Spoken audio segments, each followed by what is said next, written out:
In the last episode, I talked about LOIs, and today we're going to take it a little bit further. We're going to be talking about PSAs, or purchase and sale agreements, which is like the LOI's big brother, if you will. If you plan on owning a lot of real estate, you're going to run into a fuck ton of these babies. So what is a PSA? Why should you care? The PSA is essentially the backbone of your real estate deal. It's going to spell out all the key terms like the purchase price, the buyer's needs, seller's needs, restrictions, and contingencies. Think of it as the holy grail of your transaction. These documents are going to be drafted by real estate attorneys, and they are meant to be signed by both parties, the buyer and the seller. After you get all the back and forth on, the terminologies, this word spelled wrong, all that bullshit, it's going to look like an English teacher exploded a red pen on the document. There's going to be a lot of redlining. There's going to be a lot of back and forth going on about, I want this, he wants that, and you got to get to a compromise somewhere. The PSAs are going to specify the payment terms, responsibilities of both parties, and pretty much the condition for transferring the ownership of the property. They are a little bit more complex than your run-of-the-mill residential real estate agreements because they involve ownership rights and financing options.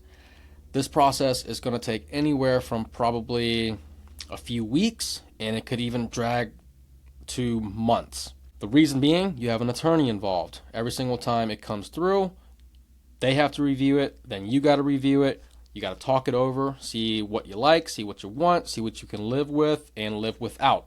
So it's going to move at pretty much the speed of molasses. But once you get the PSA inked up, it's time to celebrate because you've spent all that time getting to that inked up signature. So what's next? After you get the PSA signed, you're going to want to open up escrow. Usually you want to go with a title company that you prefer because at the end of the day, if they have already worked with you, they're going to like you, hopefully, and they're going to have your back. So your escrow agent is going to be like your gatekeeper. They're going to safeguard your funds, all your documents, and until all the transaction conditions are met based upon your PSA. After they open up escrow, you're going to get your title company to jump in and verify the seller's legal right to sell the property and identify any encumbrances that are on the property. You do not want any nasty surprises popping up later after you've bought the property. And after that, you're probably going to have to get the bank involved. You're going to have to get all your financing in order. The bank is going to order, any third-party reports like inspections, surveys, appraisals, and potentially an environmental report. And so this is going to be during your DD period. So once you highlight how much time you need for the DD, you kind of have to get all this stuff squared away within that time frame, hopefully sooner. You do not want to miss a deadline because if you do, you're going to lose your earnest money. So let's go through some of the components of the purchase and sale agreement. You're going to have the names of the buyer and the seller, probably an LLC, sometimes it might be a personal name. You're going to have the purchase price, how much you're willing to pay for it, and how much the seller is accepting for the property. You got the property address, you got the parcel number, then you got any specific terms that are negotiated during the deal. You're going to have the earnest money deposit amount, which once again is held in escrow, and it's going to be refundable, hopefully. And when I say hopefully, it means that you should probably look at your purchase and sale agreement, have your attorney make sure that your earnest money deposit is refundable under certain circumstances. You're going to have a closing time frame, and it might even spell out the date. You're going to have your due diligence time frame and date. You're going to have closing cost responsibilities, who's responsible for what costs. It might even put in the commissions of the brokers if there are any. It might even spell out the site visit timeline. How much time after the contract being signed will you need in order to actually come and visit the property?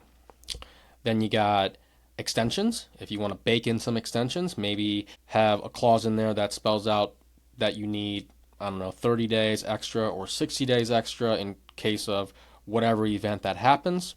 For usually with when that's the case, it's going to have to be in writing, and you're probably going to have to put more earnest money deposit down. Most importantly, in a purchase agreement, you should have contingencies in there. The most common ones are, your appraisal contingency, any environmental matters, leases, DD items that are not received, your inspection, estoppels, title, zoning, and financing in general. All of these are a lot of times outside of your control. So if something pops up that you don't like, you should be able to get out of it. So let's dig a little bit deeper into these contingencies. So the financing contingency is going to be protecting you if financing can't be secured for whatever reason. Maybe the banker doesn't like it anymore. A lot of times banks, boards, they're going to change what they like, because once again, this due diligence period is going to take a while. Once you get it under contract and you move through all the rungs of the ladder, there's a lot of things that's going to change over a period of time. So the bank might not even like it anymore, or for some reason your financing terms change and your numbers look different. This is going to help you get out of the deal. You probably have a title and survey contingency. This is going to make sure that the property is free of any liens and or legal issues. Once again, you don't want to buy a property with all this fuckery that's in there. You're probably going to have a property inspection contingency. It's going to look at all the mechanicals of the building, the systems, the structures, and if something is there that wasn't told to you or you weren't aware of, this helps you get out of that. You also want contingencies to review the leases. A lot of times landlords or owners are going to give you one thing on a lease when leases could have changed over the years in amendments or being inherited. You also want to have a contingency for estoppels. A lot of times banks are going to want estoppels anyways, so that's an important piece there. You're also going to want contingencies for zoning, to verify that the property's use and legitimacy is valid with the city, because the last thing you want is to buy a property that's being used for, let's say, retail, but somehow it's zoned industrial. So now all your tenants are going to have to move out, and you might not even know how to work industrial properties. And you might have some other miscellaneous contingencies like environmental assessments or vendor contracts. So if your property needs an environmental assessment, these can take a little bit of time. So you want to make sure that whatever findings within the environmental reports are satisfactory in order for you to purchase the building. If it's a huge mess, you don't want to clean it up because it's costly and timely. So I also have a couple value tips for you guys in terms of the negotiation phase or within that purchase and sale agreement phase.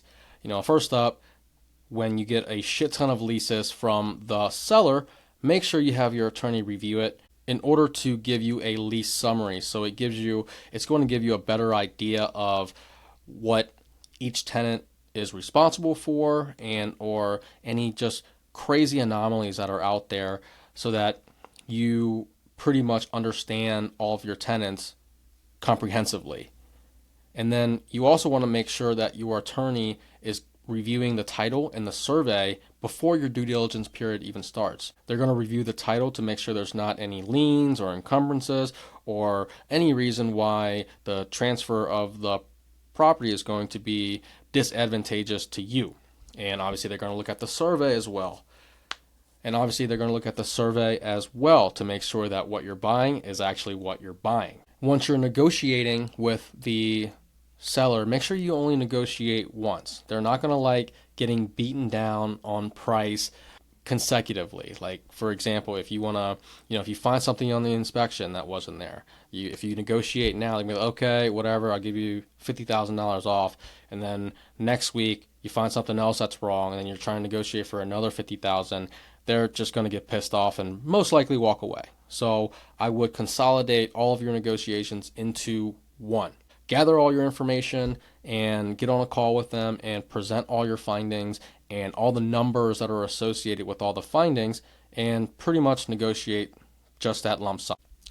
And I am more organized than not, so a lot of times I like to keep a timetable to track important dates. So when a PSA is signed, I'm going to document the date that it's signed and all of the other important dates that are going to fall thereafter. Those being, when do I have to get my earnest money in? When does my due diligence period start and when does it end? When does my closing period or closing timeline start? When does that end? If I have extensions in there, those dates are going to change. It's going to be a little bit dynamic here and there. So it's important to keep those dates, once again, because your earnest money is super important. You don't want to lose that earnest money just for some stupid reason or disorganization.